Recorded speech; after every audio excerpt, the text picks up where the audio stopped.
Thank you. Hang on, lady. How are you? Oh, it's so good to see you. Still dancing? Well, still, I was about to ask you the same thing. We were on Strictly in the same year, folks. Do you remember those days? One marriage and one baby later. Yes, absolutely. Yeah, exactly. There you look at. Oh, that's me. That's not so glamorous. I was about to go back to your one.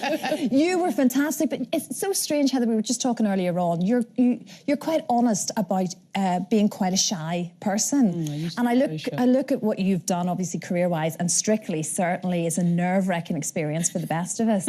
How do you deal with that aspect of your personality? I think originally I was just very quiet. I was just very shy, and I think it's because I didn't always trust everybody with my own thoughts and opinions. And I think sometimes you think, well, I'm a little bit outside the box, and if I do, people will look at me as if I'm weird. And I think that's the thing. You think to yourself, if you reveal yourself, people won't like you, or they'll think you're different. And I think that holds people back a lot. But I realised I used to go to a show and people would be like, "Where's the lead singer?" And I'd be just like...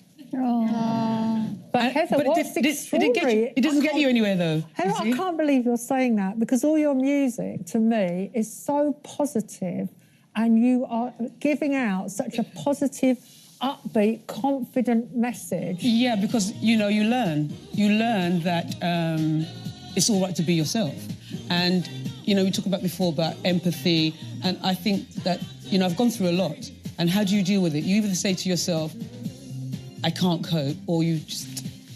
You know, so I'm always thinking, what makes people get out of bed when there's certain situations that happen and you're unhappy? How do you make yourself happy? And I'm older now, so, you know, I'm going to choose happy. So whatever it takes, once it doesn't hurt anyone else, I'm going to choose happy. It's fascinating to me because I'm not a shy person, but I have a shy child, and this child has been sent to me for a reason, to try and understand it. And it's really difficult. What do you think the biggest mistake is if you have a shy child? What should you not do? I think that you should not push them into doing something they don't want to do. Really? You know, so it's like when you have a young child and you say, go and kiss Auntie so-and-so. Yeah.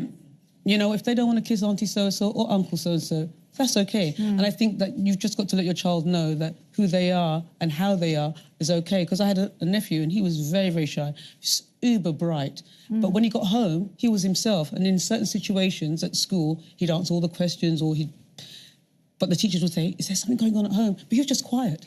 But he was very observant. You need more quiet people. You know, I'm not quiet anymore. That voice. But I think you should allow people to be quiet. Yeah, exactly. Heather, what's really interesting is that you talk about you had a difficult upbringing in terms of, you know, you say you were a child of immigrant parents growing up in a council estate. I shared that story, I get that.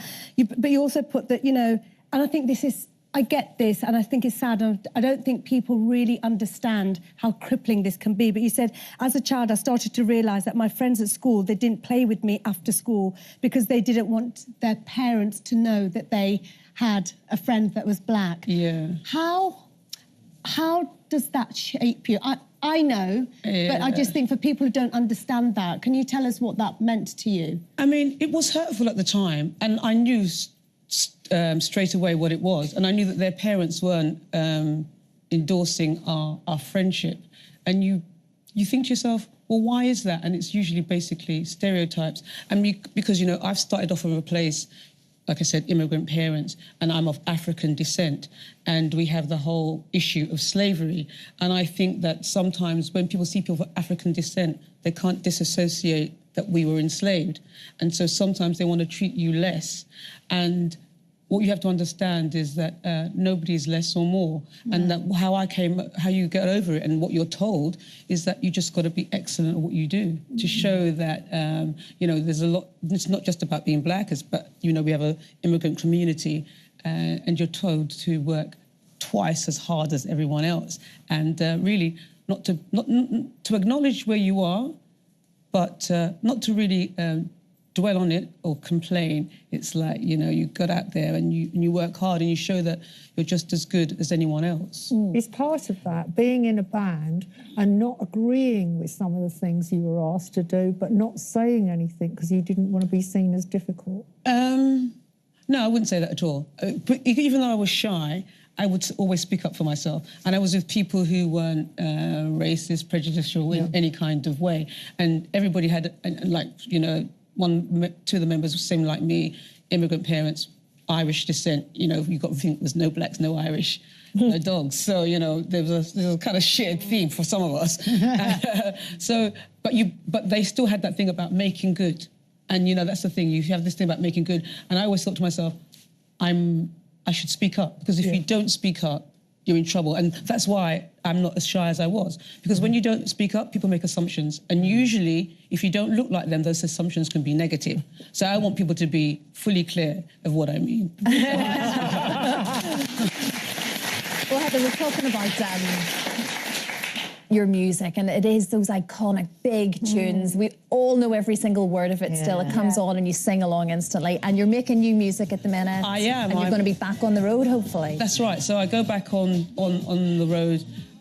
I keep it hazy because I'm always so nervous, but it's early April. Okay, yeah. So so I'll Not be doing far away. festivals, Pride festivals. I'll be. Do you still get the same kick out of that performance? Absolutely. It is the most wonderful thing, because everybody knows I don't drink, I don't smoke, I don't eat animal flesh or anything like that. So I can see thinking, what does she do? It's like, the biggest high of all is getting on stage. You know, there is nothing that can touch it. Yeah. So, and even though I don't drink and smoke, I've been known to dance on tabletops. So, you know. Oh, I've seen you dance on tabletop, Heather. Heather, it's great to see you. Thank you for coming to chat. New music coming, like we say. Just wanted to mention that I am part of this homelessness worldwide. We did, and you know, I'm so sorry, Heather, we're going to have to stop you purely because we're running out of time, but it's all on our website because we've been talking about it today. Thank you, Heather.